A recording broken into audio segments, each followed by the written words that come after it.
Oke, sekarang kita akan bahas efek yang diperdagangkan di pasar modal ya dengan kategori saham.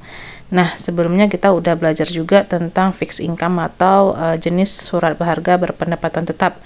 Sekarang kita akan coba bahas tentang saham. Saham ya merupakan sebuah surat berharga berjenis kepemilikan di mana terdiri dari dua jenis saham. Ya, ini ada saham biasa atau common stock dan ada saham preferred. Nah, dua-duanya adalah saham dengan kategori yang berbeda. Yang pertama, saham biasa yaitu common stock ya. Ini merupakan saham yang diperdagangkan di pasar modal layaknya di pasar yang kita transaksikan atau praktekkan dalam aplikasi IDX Mobile. Nah, dalam common stock atau saham biasa itu beberapa karakteristiknya berbeda dengan saham preferred ya. Dimana ketika terjadi likuidasi, kita akan memperoleh bagian terakhir setelah semua kewajiban dan hak dari pemegang saham preferred distribusikan. Nah, kemudian kita boleh ikut RUPS namun memiliki hak suara secara proporsional. Dan ya kita berhak mendapat dividen apabila perusahaan membagikan dividen ya dari laba bersih yang diperoleh. Selain itu, ya kita juga boleh atau bisa berpeluang mendapatkan imbal hasil dari investasi pada saham ini dari capital gain yang kita peroleh dari perdagangan efek di pasar modal ya, seperti di IDX Mobile yang sudah kita coba transaksikan saham.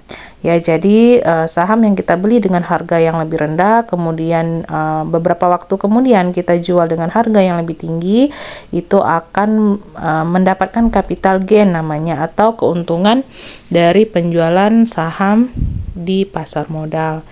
Nah, itu untuk investasi di bagian saham pada perdagangan jangka pendek di pasar modal.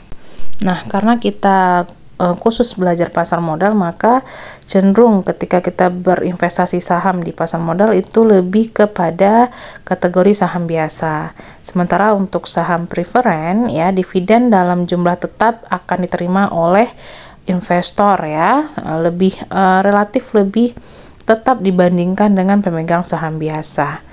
Nah, untuk yang lainnya bisa saudara perhatikan karakteristik pada saham preferred yang ada di slide. Nah, secara materi, manfaat dari investasi saham itu kita spesifikasikan kepada dua keuntungan atau jenis imbal hasil ya secara material. Yang pertama itu capital gain dan yang kedua dividen.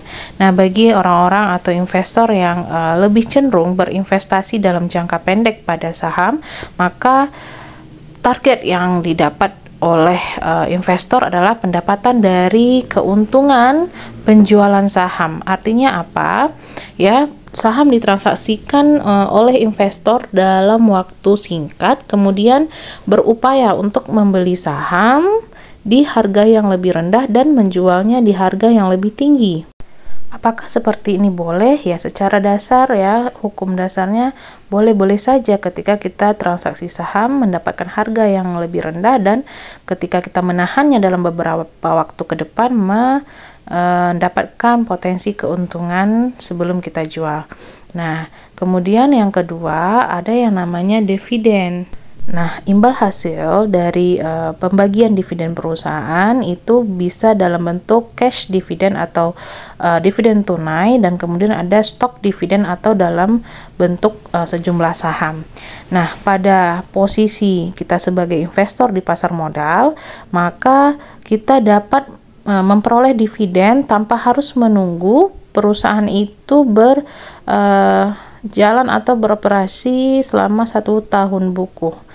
Ya, artinya apa?